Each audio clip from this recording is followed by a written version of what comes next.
আসসালামু আলাইকুম।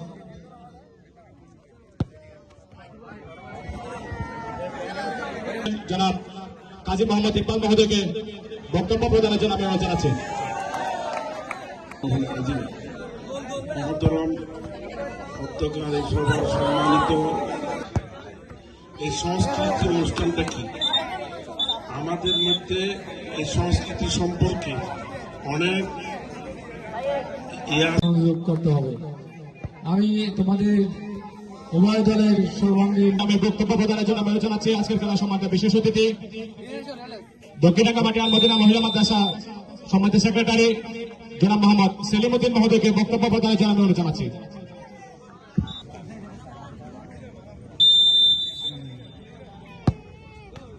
দক্ষিণ আগামাটিয়া কাজী ইকবাল সাহেব, আমার প্রিয় ভাই, আসসালামু আলাইকুম রহমতুল্লাহ।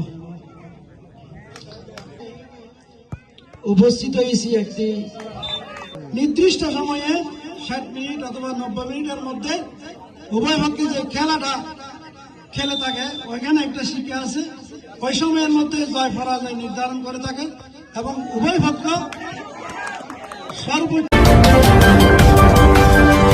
অন্তরস্থলে লালন করে সেইটাকে তার আচার অনুষ্ঠান দিয়ে ফুটিয়ে তোলার নাম হচ্ছে মানে তাহজিব এবং তামাদ্দুন।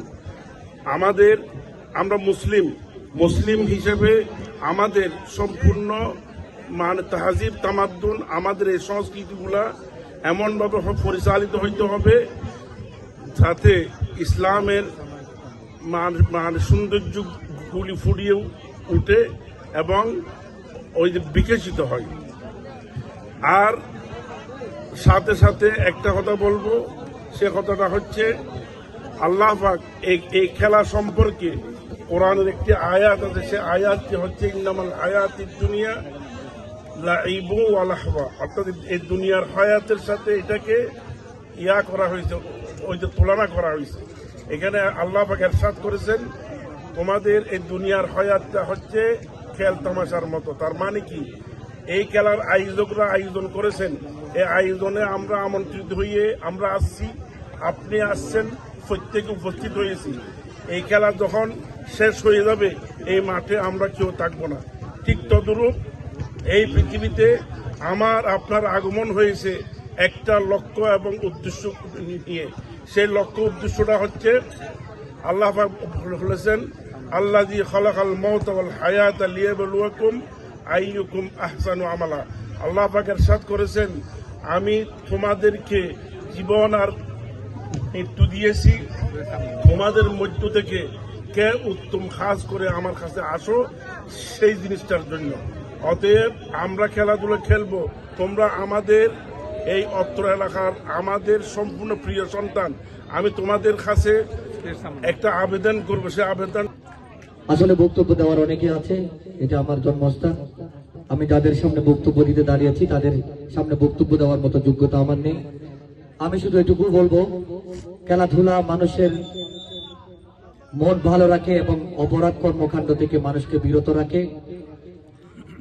সবচাইতে যে শারীরিক আমাদের যে পরিশ্রম আমরা করি না, সেটা আমরা এই খেলাধুলার মাধ্যমে করে থাকি। আর এই পরিশ্রম করলে আমাদের মন মানসিকতা ভালো থাকে। আর একটা মানুষের যখন মন মানসিকতা ভালো থাকে তখন তারা কাজের স্পিড বেড়ে যায়। সুতরাং আমি আশা করব 11 স্পোর্টিং ক্লাব আগামীতে এই ধরনের সৃজনশীল প্রোগ্রামগুলো আয়োজন করবেন এবং খেলাধুলার প্রতি মননশীল হবেন, সেই সাথে লেখাপড়ার পাশাপাশি। আজকের খেলার যারা আয়োজক, দর্শক, যারা বিজয়ী হবেন, যারা বিজিত হবেন, সকলকে ধন্যবাদ। আজকে আমাদের মুসলিম খ্রিস্টানি ভাইদের প্রতি যে বর্বরিত হত্যা এবং নির্যাতন চালিয়েছেন, যে জন্য আমরা আজকে এই স্পোর্টিং ক্লাব পক্ষ থেকে আমি আমার তীব্র নিন্দা জানাচ্ছি।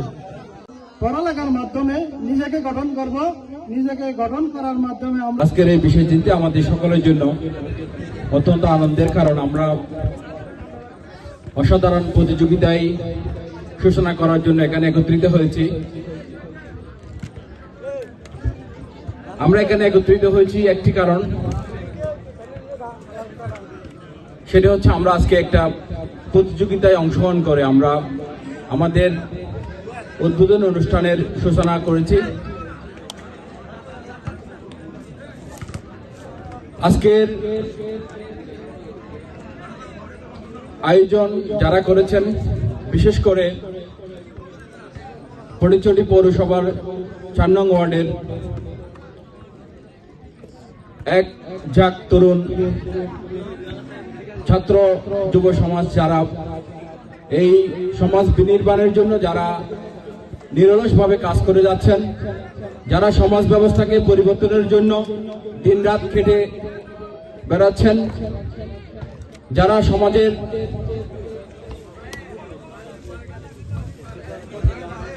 বিভিন্ন সেক্টরে যারা নেতৃত্ব দিয়ে যাচ্ছেন, সমাজ ব্যবস্থাকে পরিবর্তনের জন্য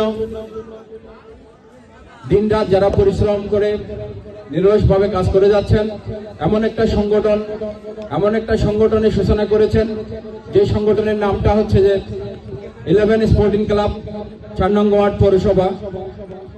এই 4 নং ওয়ার্ডের 11 স্পোর্টিং ক্লাবের সকল সদস্য যারা রয়েছেন, যারা নেতৃত্ব দিচ্ছেন, বিশেষ করে 11 স্পোর্টিং ক্লাবের সম্মানিত সভাপতি, সম্মানিত সেক্রেটারি, উপদেষ্টা মণ্ডলী এবং যারা সদস্যবৃন্দ রয়েছেন, আপনাদেরকে আমার ব্যক্তিগত পক্ষ থেকে এবং লিম ফাউন্ডেশন বাংলাদেশের পক্ষ থেকে আপনাদের সকলকে আমি আন্তরিক অভিনন্দন এবং শুভকামনা জানাচ্ছি।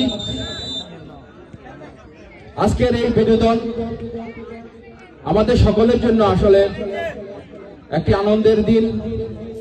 এই দিনে আমরা একত্রিত হয়েছি একটি মাত্র কারণ, সেটা হচ্ছে আমাদের মাঝে একটি ভ্রাতৃত্ববোধ সৃষ্টি করা, ভালোবাসার বন্ধনে আবদ্ধ হওয়া, সমাজের অপসংস্কৃতিগুলোকে আমরা বিতাড়িত করা।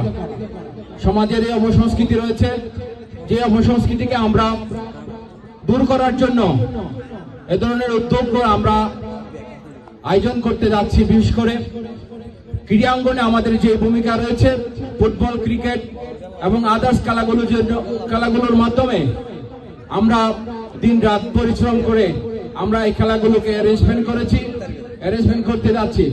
আপনাদের এই সফলতা, আপনাদের এই উদ্যোগকে আমি সাধুবাদ জানাচ্ছি আমার লিম ফাউন্ডেশন বাংলাদেশের পক্ষ থেকে। আমরা জানি আপনারাই পারবেন আগামী প্রজন্মকে নেতৃত্ব দিতে, আগামী সমাজ ব্যবস্থাকে পরিবর্তন করতে এবং সমাজের নেতৃত্ব দিতে যোগ্য একজন নাগরিক হিসেবে আপনারাই পারবেন। আমি আশা রাখবো এই ধরনের উদ্যোগগুলো আপনারা সবসময় দেখবেন। আমি ব্যক্তিগত পক্ষ থেকে এবং লিম ফাউন্ডেশনের পক্ষ থেকে আপনাদের সাথে সর্বাত্মকভাবে সহযোগিতার হাত বাড়াই দেবো ইনশাআল্লাহ। আপনাদের যে কোনো উদ্যোগকে আমি সাধুবাদ জানাবো। আজকে আমাকে এখানে আমন্ত্রণ করার জন্য 11 স্পোর্টিং ক্লাবকে আমি আবারও ধন্যবাদ জ্ঞাপন করছি। আমাদের খেলাধুলার মাধ্যমে নয়, আমাদের সম্মানিত প্রধান অতিথি ওনার বক্তব্যের মধ্যে একটা কথা বলেছেন, আমাদেরকে ভ্রাতৃত্ববোধ সৃষ্টি করতে হবে, হিংসা বিদ্বেষ থেকে দূরে রাখতে হবে, আমাদের ভালোবাসার বন্ধনে আবদ্ধ হতে হবে, সমাজের অপক্ষয় দূর করতে হবে এবং আমাদেরকে সমাজ ব্যবস্থার পরিবর্তন করতে হবে, আমাদেরকে একজন প্রকৃত মুসলিম হিসেবে গড়ে তুলতে হবে। পাশাপাশি আমাদেরকে একজন যোগ্যতা সম্পন্ন মেধাবী ছাত্র, মেধাবী যোগ্য ব্যক্তি হিসেবে আমাদেরকে গড়তে হবে। আমি আশাবাদ ব্যক্ত করব আপনারা এই পরিবর্তন অবশ্যই আপনারা সামনে এগিয়ে আসবেন। আজকে যারা অংশগ্রহণ করেছেন, 2টা গুরুত্বপূর্ণ টিম, আমি ইতিমধ্যে শুনেছি 7টা দল আজকে অংশগ্রহণ করবেন। আমি 7 দলকে আমার অগ্রিম অভিনন্দন জানাচ্ছি। যারা বিজয়ী হবেন, বিজয়ী দলকে অগ্রিম অভিনন্দন জানাচ্ছি। হার জিত থাকবে, সবার মধ্যে শুভকামনা রইল এবং আগামীতে ইনশাআল্লাহ আপনাদের সকল কার্যক্রমগুলো যেন সুন্দর হয়, সার্থক হয়, এই প্রত্যাশায় রাখবো।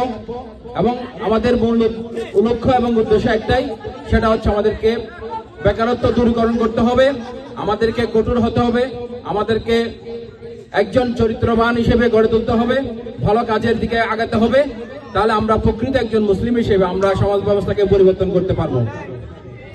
কারণ কোরআনে স্পষ্ট বলা আছে, তোমরাই হচ্ছে সর্বোত্তম জাতি, মানব জাতির কল্যাণের জন্য তোমাদেরকে সৃষ্টি করা হয়েছে।